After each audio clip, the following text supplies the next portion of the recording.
Meus irmãos, abramos a palavra de Deus em Êxodo, capítulo 40.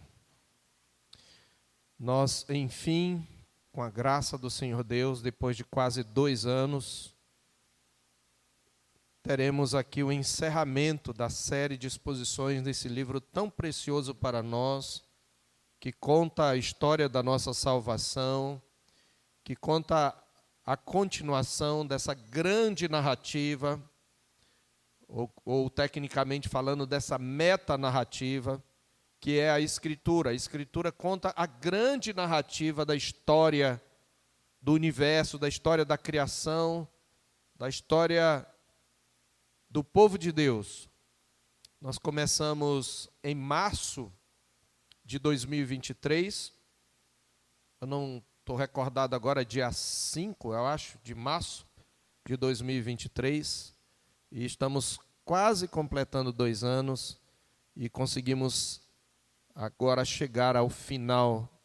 E nesta manhã, eu quero falar sobre o resplendor da glória de Deus. O resplendor da glória de Deus. E eu quero ler apenas os versos 34 a 38. Porém, a nossa exposição, ela pega todo o capítulo 40. Mas nós não vamos ler todo esse capítulo. Mas para você que está anotando, Êxodo capítulo 40. Nós leremos apenas do 34 ao 38. Então, a nuvem cobriu a tenda da congregação, e a glória do Senhor encheu o tabernáculo. Moisés não podia entrar na tenda da congregação, porque a nuvem permanecia sobre ela, e a glória do Senhor enchia o tabernáculo. Quando a nuvem se levantava de sobre o tabernáculo, os filhos de Israel caminhavam avante em todas as suas jornadas. Se a nuvem, porém, não se levantava, não caminhavam até o dia em que ela se levantava. De dia, a nuvem do Senhor repousava sobre o tabernáculo, e de noite havia fogo nela, à vista de toda a casa de Israel, em todas as suas jornadas. Amém. Mais uma vez oremos. Pai, abre o entendimento do teu povo nesta manhã. Ajuda-nos a manter o nosso coração atento e inclinado à sabedoria que será nesta manhã exposta, explicada e aplicada na tua palavra. Não deixe que Satanás arrebate do nosso coração a tua palavra. Não deixe, ó Deus, que distrações, preocupações ou desinteresse nos desviem da voz que do alto nos adverte, que é a voz de Cristo, falando na Escritura. Ajuda-nos, ó Deus, a compreender as implicações, a bênção, o privilégio que temos de sermos um povo que vive para a tua glória, que pode contemplar a tua glória e que pode refletir a tua glória à medida em que contempla a tua glória na face de Cristo. É em nome de Jesus que nós oramos, ó Deus, agradecidos. Amém. Meus amados irmãos, a glória de Deus é um dos assuntos mais caros da nossa teologia. Muitas pessoas identificam a teologia reformada, especialmente pela doutrina da predestinação. Quando se pensa em igreja reformada ou igreja presbiteriana, no que ela crê, as pessoas, por causa talvez do caráter complexo e perturbador dessa doutrina bíblica, a predestinação, as pessoas pensam muito na predestinação como aquilo que mais caracteriza a nossa teologia. Mas, embora ela seja um dos temas proeminentes da nossa teologia, não é, de fato, o assunto mais caro. Eu me arrisco a dizer que, na verdade, o assunto mais caro da nossa teologia é a glória de Deus. Não é à toa que ambos os catecismos, na sua primeira pergunta, eles indagam qual é o fim supremo e principal do homem, o fim supremo e principal do homem é glorificar a Deus e gozá-lo para sempre. E glorificar significa reconhecer a glória de Deus, proclamar a glória de Deus e gozar e desfrutar desse Deus glorioso para sempre. Não é também à toa que o 5 ponto do calvinismo é só lhe deu glória. Todas as coisas a Deus seja dada toda a glória pela sua obra redentora. Porque a glória de Deus, na verdade, é o tema mais caro, ou um dos temas mais caros da Escritura. Porque a glória de Deus é o alvo supremo de todas as suas obras. Mas eu começo, então, fazendo uma pergunta. Como você concebe a glória de Deus? O que você imagina quando você pensa na glória de Deus? Nós precisamos aprender o que significa a glória de Deus. De maneira mais simples e resumida, os usos da palavra glória na Escritura Sagrada trazem primeiramente a ideia de peso. Na verdade, a palavra kabod, que é a palavra para glória, é uma palavra que literalmente significa peso, que normalmente é aplicado ao peso de uma riqueza. Mas a glória também, ela refere-se à beleza. Quando a Bíblia diz que a carne é como a erva e a sua glória como a flor da erva, está falando a sua beleza passa, a beleza humana caída passa. Então, glória traz a ideia na Escritura de maneira bem simples de peso, riqueza, beleza e radiância. A Bíblia fala do resplendor da glória de Deus, que é o título da nossa mensagem. Para nós compreendermos um pouco melhor, o puritano William Perkins definiu a glória de Deus como a excelência infinita da sua simplíssima e santíssima natureza divina. A excelência infinita de sua simplíssima e santíssima natureza divina. Recentemente soubemos de um grande pregador e escritor que caiu em pecado e foi afastado, Steve Lawson, mas apesar de caído, as verdades que ele escreveu não perderam a validade. Como disse Calvino, toda a verdade é a verdade de Deus, e isso até se aplica àquilo que sai da boca de um ateu, quanto mais de um irmão, mesmo que tenha levado um grande tombo. E Lawson afirma com razão que, assim como todos os planetas giram em torno do fulgurante Sol, todas as verdades da graça soberana fazem sua rotação ao redor de um único ponto fixo, a glória de Deus. A preeminência de Deus, sem rival, permanece firme no ponto focal do universo teológico. A preeminência de Deus permanece nesse ponto focal, que Deus deve ser reconhecido como o principal objeto de louvor na manifestação da sua graça, é o que energiza esse sistema solar da verdade. Assim como a bússola sempre aponta para o norte, assim também as doutrinas da graça apontam constantemente para cima, para as excelsas altitudes da glória de Deus. Assim, meus irmãos, nós contemplamos a glória de Deus na medida em que nós compreendemos os seus atributos, as suas qualidades, as suas excelências. Ainda citando Lawson, na sua obra Fundamentos da Graça, nós temos um excelente resumo sobre a doutrina da glória de Deus, porque não adianta eu falar da glória de Deus que se manifesta aqui, se você não entender. Ele diz o seguinte: a glória intrínseca de Deus é a soma total de todos os atributos e perfeições divinas. Essa glória intrínseca é quem Deus é, sua grandeza infinitamente vasta. No Antigo Testamento, comenta ele com razão, como eu já pontuei em alguns momentos, glória originalmente significava peso, importância, riqueza. Passou depois a representar a maravilhosa magnificência de certos objetos, tais como o esplendoroso sol, a majestade ostentada pelos reis. Daí o termo glória veio a ser empregado para descrever o magnífico esplendor e o formidável fulgor de Deus revelados ao homem. No Novo Testamento, a palavra glória, ela é a palavra doxa, que originalmente significa uma opinião ou uma estimativa sobre algo E quando empregada com relação à reputação de alguém, significa importância, grandeza, renome ou significação. Então, a glória de Deus, a glória intrínseca de Deus, ou seja, que faz parte inerente do seu caráter, é a revelação da grandiosidade dos seus atributos às suas criaturas, o que envolve a grandeza e a magnificência de Deus manifestada aos pecadores, especialmente na salvação do homem do jugo do pecado.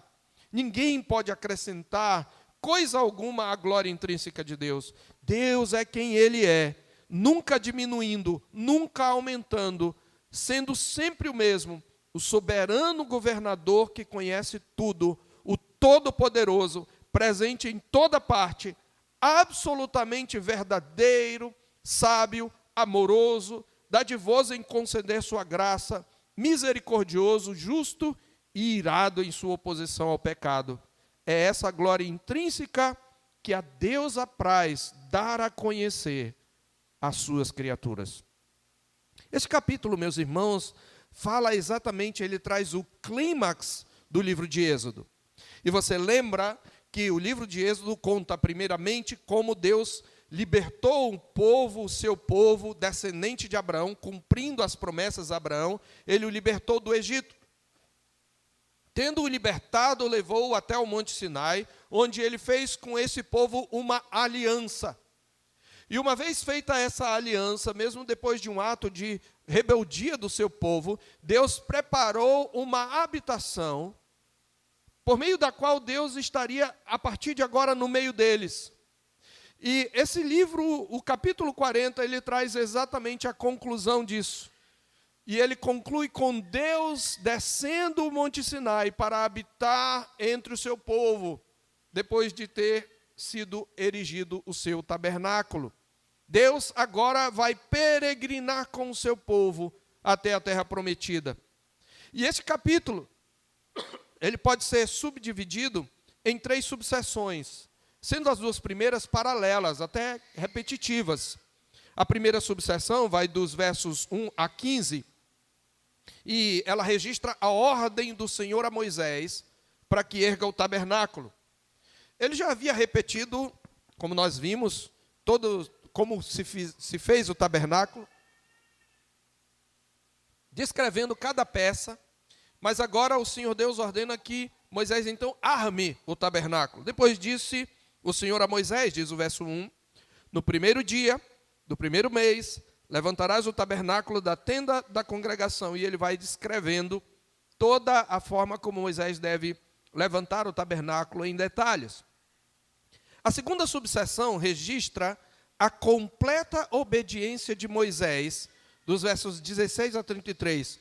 Você vai ver a repetição de conforme o Senhor havia ordenado, conforme o Senhor havia ordenado, dos versos 16 a 33. E é uma repetição de cada peça do tabernáculo, com a única diferença de que a primeira subseção diz, o Senhor ordenou que Moisés fizesse assim, e descreve todo o tabernáculo. E a segunda seção, Moisés, conforme o Senhor ordenou, fez assim, e descreve todo o tabernáculo. E a última subseção, que é a que lemos na introdução a esta mensagem, ela registra a resposta do Senhor à obediência do seu servo e de todo o povo.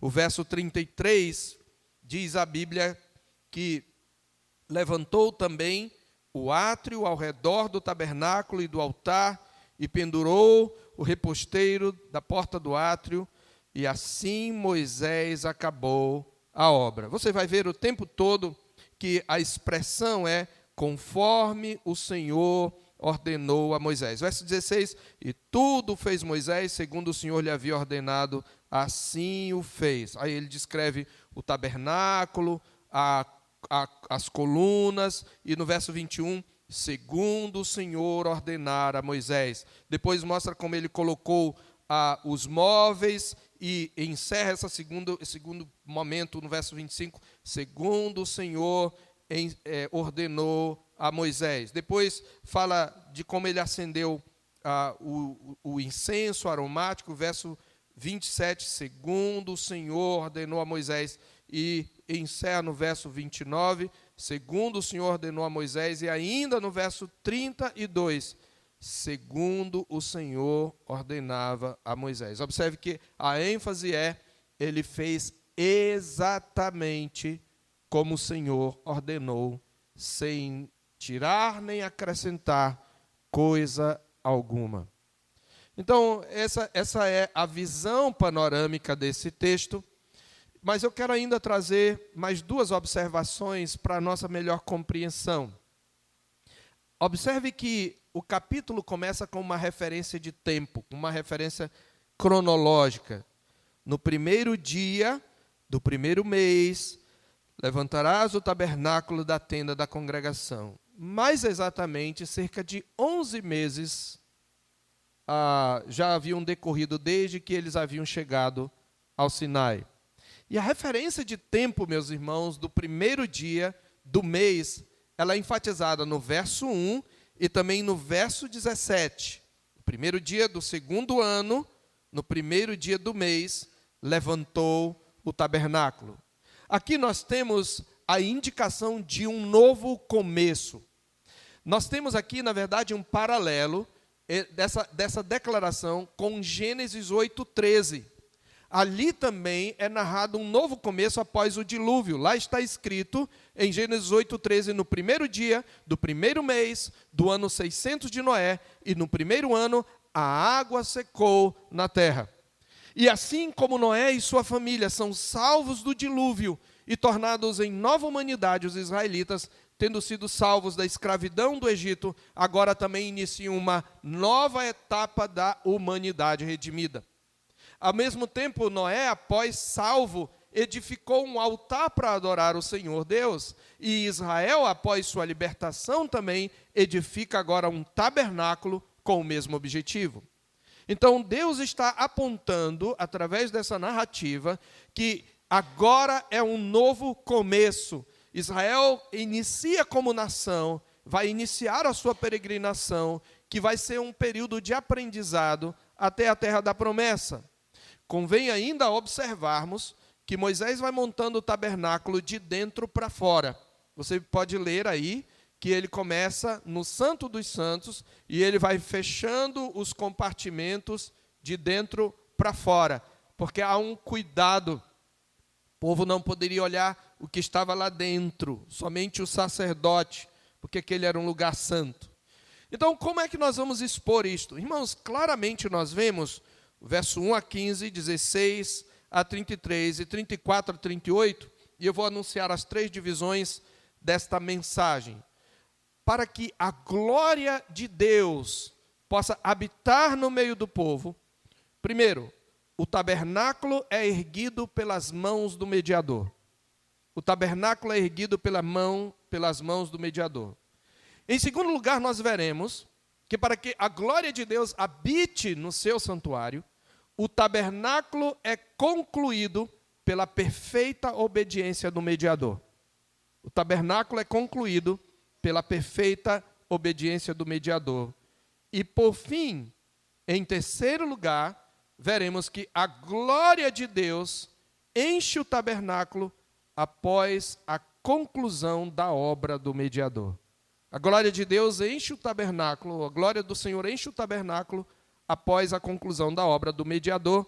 E eu vou ainda anunciar esses pontos à medida que eu vou expondo. Então, primeiro, o tabernáculo é erguido pelas mãos do mediador, versos 1 a 15. Nós não vamos ler todo ele, mas é importante que nós devemos lembrar que o Senhor diz a Moisés, no primeiro dia do primeiro mês, levantarás o tabernáculo da tenda da congregação.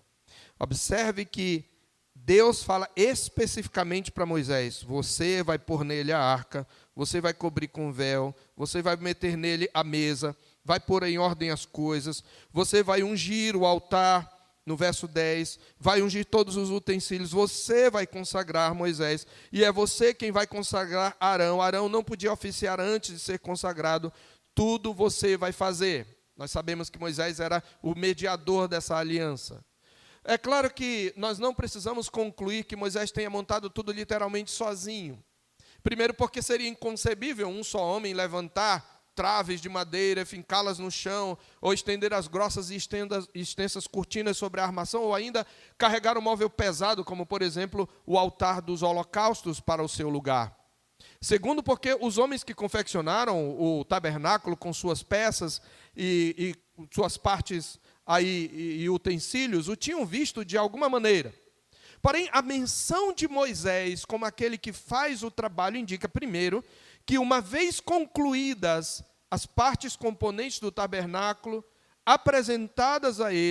seriam apresentadas a ele e rigorosamente inspecionadas. Somente com sua aprovação elas poderiam ser usadas. Isso não está no capítulo 40, mas está no capítulo 39, verso 33. Eu peço que você vire a sua página e observe aí. Depois, verso 32 e 33, assim se concluiu toda a obra do tabernáculo, da tenda da congregação, e os filhos de Israel fizeram tudo segundo o Senhor tinha ordenado a Moisés. Assim o fizeram, depois trouxeram a Moisés o tabernáculo, a tenda e todos os seus pertences, os seus colchetes, as suas tábuas, as suas vergas, as suas colunas e as suas bases. E nos versos 42 e 43, tudo segundo o Senhor ordenara a Moisés, assim fizeram os filhos de Israel toda a obra. Viu, pois, Moisés toda a obra, e eis que a tinham feito, segundo o Senhor havia ordenado. Ele constatou que estava tudo certinho, e assim fizeram. Moisés o abençoou. Então, significa que Moisés, ele inspecionou a obra, mas, em segundo lugar, também significa que, como mediador pactual, Moisés é aquele que vai dirigir a montagem da tenda e a colocação dos móveis e utensílios, além de ser aquele que consagra e unge tanto o tabernáculo como suas peças. E também o próprio Arão e seus filhos para ordená-los ao ofício. Nós devemos lembrar que Moisés havia sido o único a quem o Senhor havia mostrado o santuário portátil no monte, conforme Êxodo 25, versos 8 e 9. O que o Senhor está aqui a ensinar o seu povo, meus irmãos, é isto. Ele está ensinando um princípio do Evangelho. O que ele está a ensinar o seu povo aqui, nesse primeiro ponto, é que o seu santuário só pode ser construído pelas mãos do mediador. Não é que esse mediador não vai ter auxiliares, mas é esse mediador que faz com que o santuário seja construído. O santuário de Deus só pode ser construído pelas mãos do mediador. Ele também só pode ser utilizado após a consagração pelo mediador. Deus está dizendo: vocês precisam de um mediador para que eu habite no meio de vocês. Em segundo lugar, o tabernáculo é concluído pela perfeita obediência do mediador. Nós vimos isso dos versos 16 a 33. De novo, enfatizo que temos rigorosamente, nos versos 16 a 33, uma repetição do que foi falado nos versículos 1 a 15.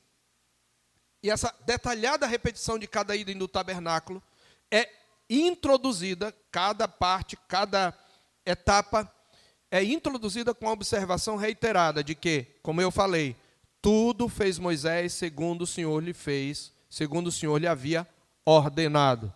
Essa é a diferença entre os versos 1 a 15 e 16 a 33. É que de 16 a 33, por várias vezes aqui, na verdade, nos versos 16, 19b, 21, 23, 27, 29 e 32, pelo menos 8 vezes, ele diz, segundo o Senhor tinha ordenado. Que é aí que isso transmite? O tabernáculo é erigido mediante a obediência perfeita do mediador. O mediador precisa obedecer de maneira perfeita. Somente aquele que é fiel em toda a casa de Deus pode prestar tal obediência. E Deus destacou isto quando ele fala com Miriam e Arão, na sedição de Miriam e Arão, em Números 12, 7. Em Números 12, Miriam e Arão questionam a autoridade de Moisés, dizendo, o Senhor só fala por Moisés, é? Não fala por nós, não. E Deus, então, chama os três e diz, olha, se há profeta entre vocês, eu me revelo a ele por sonhos, por visões, mas com Moisés não é assim. Não é assim com o meu servo Moisés, o qual é fiel em toda a minha casa, boca a boca falo com ele: como vocês não temem falar contra o meu servo? E comentando esse texto, o autor de Hebreus vai nos mostrar que, neste ponto, Moisés é uma figura messiânica apontando para Cristo. Em Hebreus capítulo 3, verso 1, o autor nos conclama a considerarmos atentamente aquele que é o apóstolo e sumo sacerdote da nossa confissão, que é Jesus, e ele diz: o qual é fiel em toda a casa de Deus, como foi Moisés, com uma grande diferença. Moisés era um servo na casa, Cristo é o filho sobre a casa. Quando Deus ordena que Moisés erige o tabernáculo e por sua graça Deus move Moisés a obedecer à risca, Deus já está em Moisés apontando para o seu filho. Ele está dizendo: o meu tabernáculo, ele só pode ser erguido pelas mãos do mediador que eu escolhi.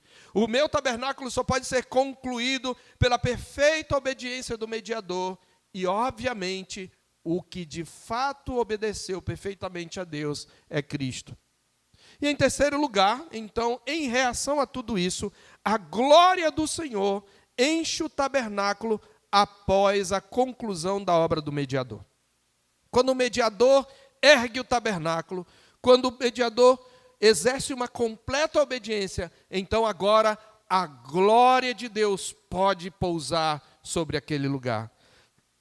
E essa é a imagem gloriosa, imponente, majestosa com que o autor conclui o livro. Então, a nuvem cobriu a tenda da congregação e a glória do Senhor encheu o tabernáculo. Eu quero que você pare para imaginar aqui, inclusive as crianças, uma nuvem luminosa. Não foi uma nuvem como essa que a gente está vendo aí, foi uma nuvem diferente. Você já viu aquela nuvem pesada quando tem chuva, que dá até um certo medo, né? Essa nuvem era ainda mais imponente, mais vistosa do que qualquer nuvem que você já viu. Mas diz que essa nuvem cobriu o quê? A tenda da congregação. Observe que ele faz uma distinção entre a tenda da congregação e o tabernáculo. Às vezes o tabernáculo é chamado de tenda da congregação, mas quando há essa distinção, a tenda da congregação era aquele cercado de cortinas de linho branca, que é chamado de átrio, onde os fiéis poderiam entrar até o altar do holocausto para oferecer sacrifício. Era o cercado onde ficava o tabernáculo. Está dizendo que a nuvem, ela encheu aquele espaço, todo aquele cercado. E a glória do Senhor, uma espécie de radiância, de brilho, pousou sobre o tabernáculo que estava dentro daquele cercado do átrio. Então, é uma nuvem espessa e luminosa, a mesma que eles viram no cimo do Sinai, que era semelhante a um fogo consumidor, por cerca de 1 ano. Agora ela descia até o arraial, e esse fenômeno sobrenatural não é um mero espetáculo. Há um propósito nesse prodígio. Primeiro, ao descer sobre o tabernáculo, o Senhor cumpre a promessa que ele havia feito em Êxodo 25:8. E habitarei no meio deles. Na sua tradução está, você vai fazer um tabernáculo, e lá está, para que eu possa habitar no meio deles. Mas o texto hebraico diz, você vai fazer um tabernáculo e eu habitarei no meio deles. É uma promessa.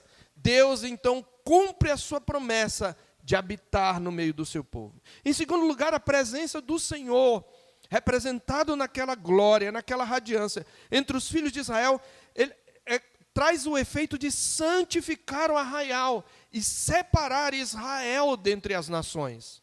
Mais precisamente, como disse um certo comentarista, a nuvem o cobriu o tabernáculo, formando uma separação do lado de fora. Isso é o que diz Matthew Henry no seu comentário.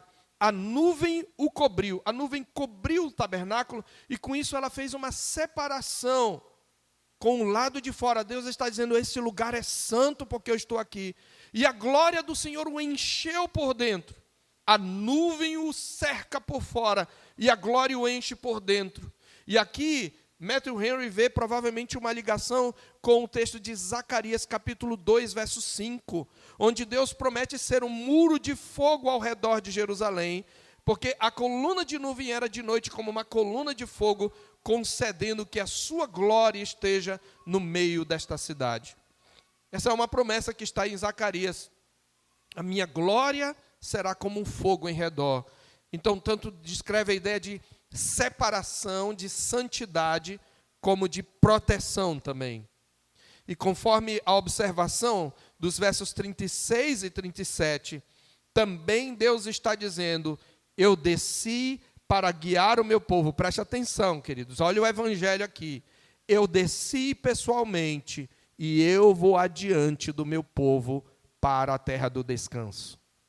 Observe dos versos 36 e 37, que é essa nuvem que guiará o povo em sua jornada para a terra prometida. Aqui nós temos uma declaração que antecipa o futuro. É uma dessas técnicas narrativas em que você antecipa o que vai acontecer. Ele diz: quando a nuvem se levantava de sobre o tabernáculo, isso não tinha acontecido ainda, mas quem narra depois do que aconteceu. Quando a nuvem se levantava de sobre o tabernáculo, os filhos de Israel caminhavam avante em todas as suas jornadas. Se a nuvem, porém, não se levantava, não caminhavam até o dia em que ela se levantava. Então, Deus é quem dizia quando eles tinham que partir, quando eles tinham que se acampar. E de dia a nuvem do Senhor repousava sobre o tabernáculo, e de noite havia fogo nela. Você lembra que a mesma nuvem que os acompanhava desde a saída do Egito. E isto acontecia à vista de todo Israel. Cerca de 3 milhões, 2 a 3 milhões de pessoas podiam enxergar, testemunhar que o Senhor está em nosso meio. Então, dessa forma, meus irmãos, de uma forma mais palpável do que antes, o Senhor assume o comando das peregrinações de Israel. Então, ao descer, Deus está cumprindo sua promessa: eu vou habitar no meio deles. Ao descer, Deus está dizendo: vocês são um povo santo, eu estou tratando vocês diferentes, vocês são diferentes de todas as nações por causa da minha graça, da minha presença entre vocês. Em terceiro lugar, Ele está dizendo: eu sou o guia de vocês, eu sou o general de vocês, eu sou o protetor de vocês, eu vou adiante de vocês, eu vou vencer os inimigos, eu vou lhes dar posse, pessoalmente. É isso que Deus está trazendo. E eu já observei, meus irmãos, na contextualização, que a obra do tabernáculo apresenta um novo começo para Israel, não é? Mas em outro aspecto, ela também representa um fim.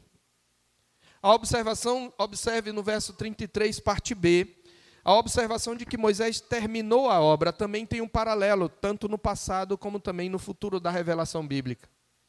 Essa expressão é a mesma usada em Gênesis 2:2. Quando diz: assim Moisés acabou a obra. Em Gênesis 2:2 está escrito que no 7º dia Deus acabou a obra. É a mesma expressão, um novo começo, porque houve a conclusão, o fim de uma obra criadora. Mas há também um outro paralelo num evento posterior.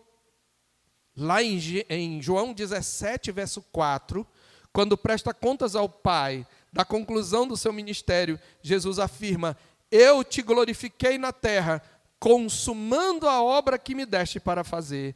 Eu, mediador, concluí a obra, Pai. Eu, mediador, acabei a obra, Pai. Então glorifica o teu filho, para que o teu filho glorifique a ti. E quando ele estava na cruz do Gólgota, antes de expirar, ele declarou: está consumado, está terminado, está acabada a obra, o santuário é erguido. Tudo isso aponta, queridos, de fato para ele. Não poderia essa parte da história, portanto, terminar de outra maneira que não com a presença do Senhor entrando no tabernáculo. Por esse ato divino, meus irmãos, Israel, a igreja, está sendo elevada a um nível mais profundo de intimidade com o Senhor do que quando o êxodo começou. Como observou Hamilton comentando esse texto, o Senhor não está mais longe, ouvindo o seu povo à distância. Ele agora vive entre o seu povo, ele peregrinará como um deles, e a sua presença contínua distingue Israel de todos os povos da terra.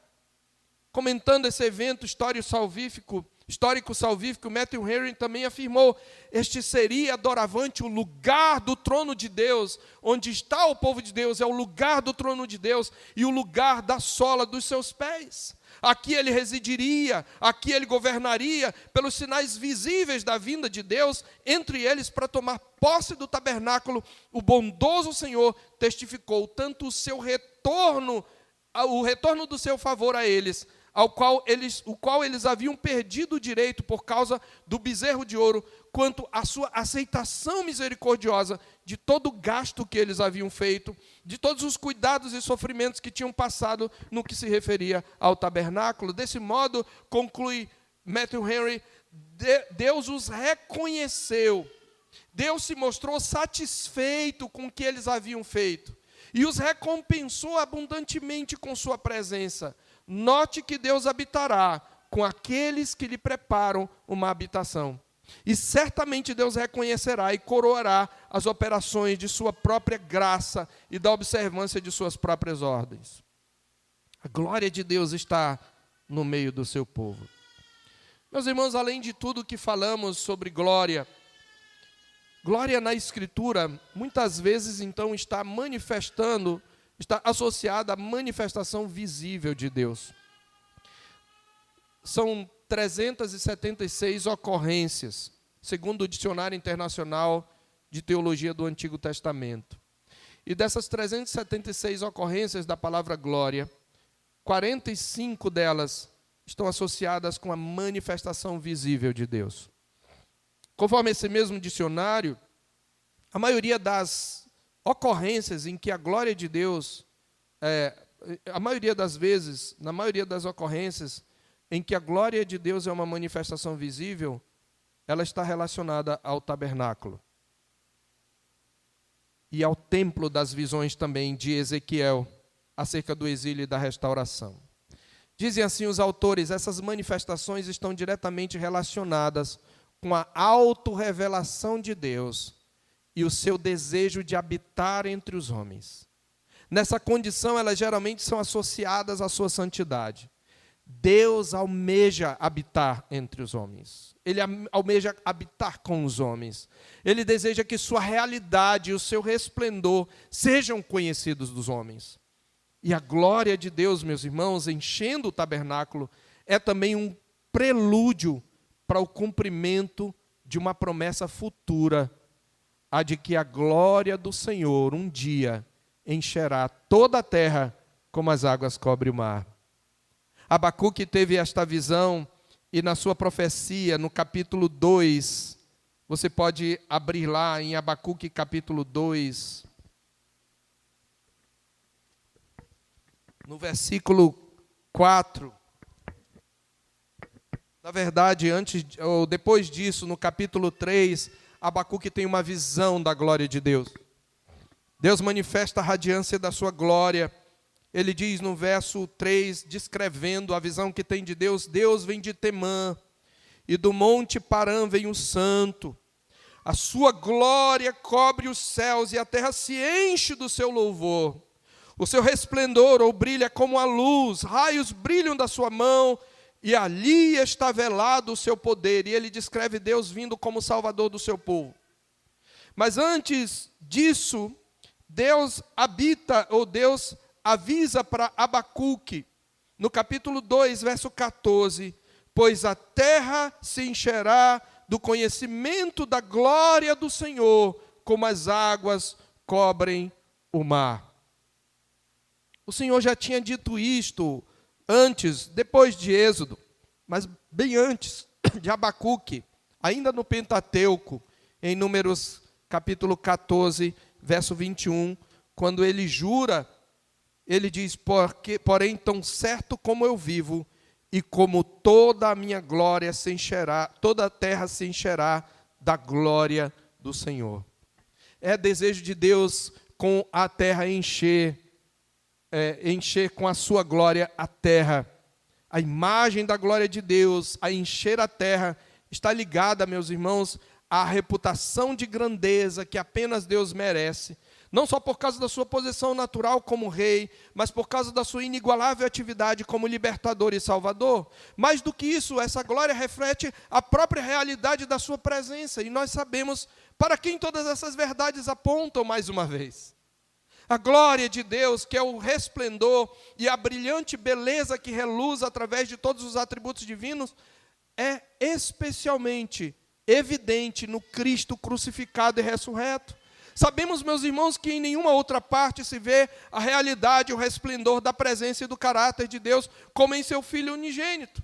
É por isso que João diz em João 1,14, depois de descrever o Verbo eterno, e o Verbo se fez carne e habitou entre nós, e vimos a sua glória, glória como do unigênito do Pai, ou melhor, mais próximo do original, o Verbo se fez carne e tabernaculou entre nós, e vimos a sua glória. Quando nós contemplamos a Cristo nas páginas da Escritura, nós estamos vendo a glória de Deus, e através dele, e através da sua presença na igreja, a glória de Deus está de fato enchendo a terra. Portanto, concluindo, até a consumação dessas promessas, a glória de Deus, que está em Cristo, preste atenção, crente, habita na igreja por meio do Espírito Santo.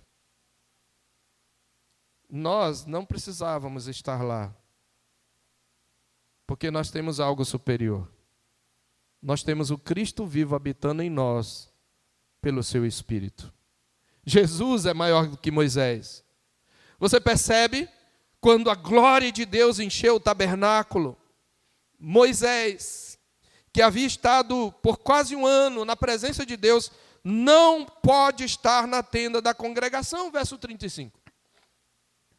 Nem Moisés podia entrar naquele cercado, não era nem no tabernáculo, era no cercado, porque depois que fez o tabernáculo, só Arão e seus filhos entravam, mas nem no cercado.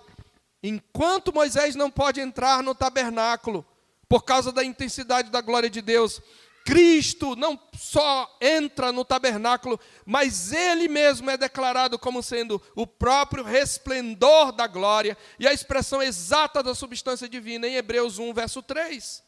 E essa glória, meus irmãos, se reflete em nós de maneira progressiva, de modo que, contemplando como por espelho a glória do Senhor, somos transformados de glória em glória, na sua própria imagem, como pelo Senhor, o Espírito Santo, como está escrito em 2 Coríntios 3,18. Mas tudo isso só é possível porque o Verbo se fez carne, tabernaculou entre nós, cheio de graça e de verdade. Cristo concluiu a obra de edificação pela sua perfeita obediência. E uma vez realizada, meus irmãos, a purificação dos pecados, a Bíblia diz em Hebreus 8, 1 e 2, que ele assentou-se à destra do trono da majestade nos céus, como ministro do santuário e do verdadeiro tabernáculo que o Senhor erigiu, não o homem. E de lá, ele derramou sobre nós o seu Espírito, e edificou-nos como casa espiritual com suas próprias mãos. Nós o tempo todo estamos falando de Cristo. Mas eu quero terminar com 3 aplicações, ou melhor, 4 aplicações. A primeira delas, onde você vai enxergar tudo isso? Primeiro, nas páginas da Escritura. É só por meio da Escritura que nós podemos contemplar a Cristo. Mas onde você vai contemplar isso com os seus olhos? Na igreja. Através do povo de Deus, essa comunidade de pecadores.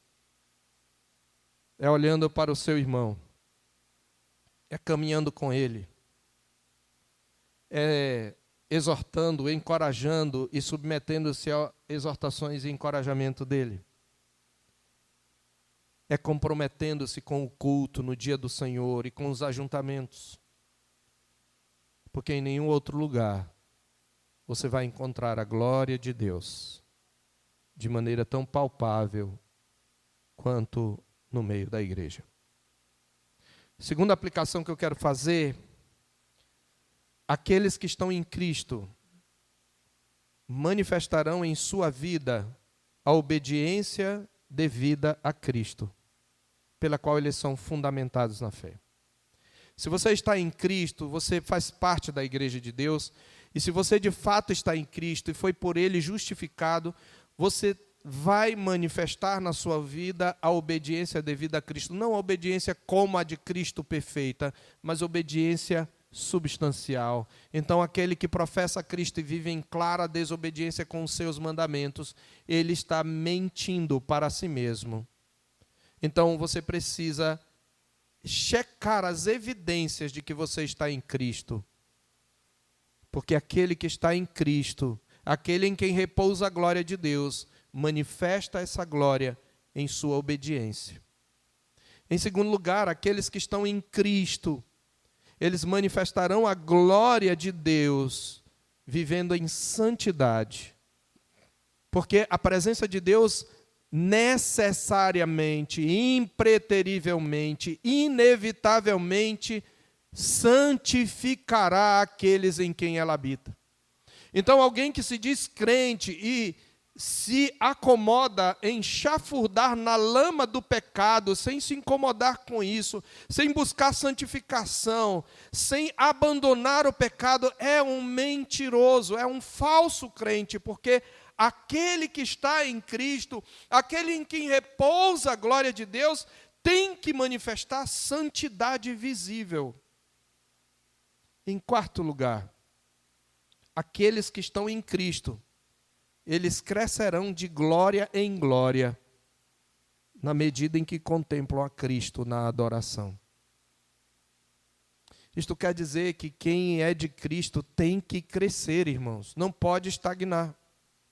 Se você estagnou na vida, você é um candidato a ser um falso crente, a ser uma semente talvez plantada nas pedras, aquela que logo nasce, porque a terra não é profunda, mas quando vem o sol ela se seca. Ou então você pode ser semelhante à semente que é plantada entre os espinhos, onde os espinhos a sufocam, sendo os espinhos uma representação para os cuidados do mundo, as preocupações com o dia a dia, a fascinação das riquezas e os prazeres da vida e as demais ambições. Se você se diz crente, mas você está estagnado, parado, você precisa questionar a genuinidade da sua fé, porque quem está em Cristo, contempla Cristo, na medida em que adora o Senhor Deus, e vai sendo transformado de glória em glória, como nós já vimos, conforme 2 aos Coríntios 3,18.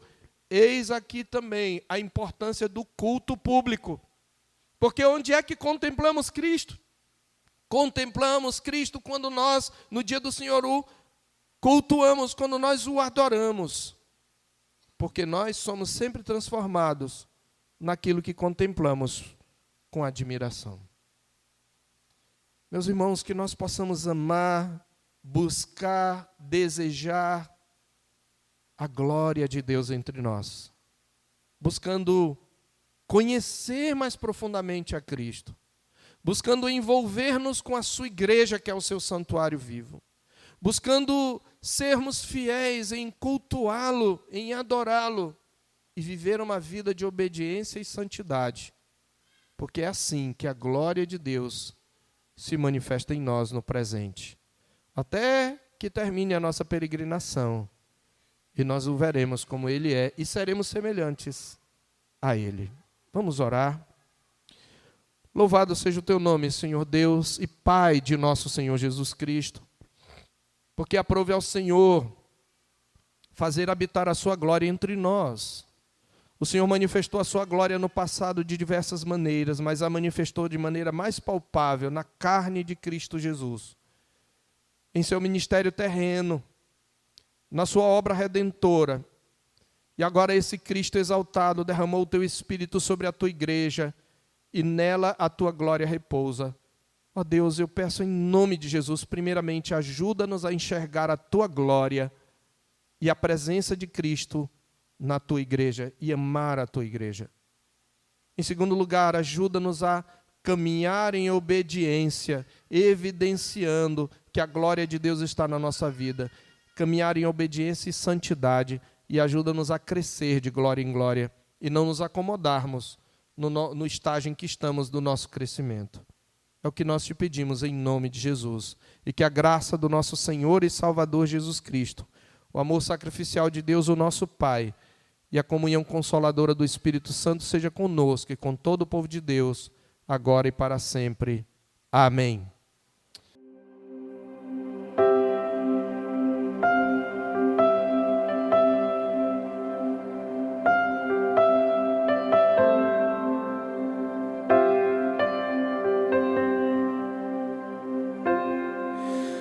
Tu és bem-vindo aqui.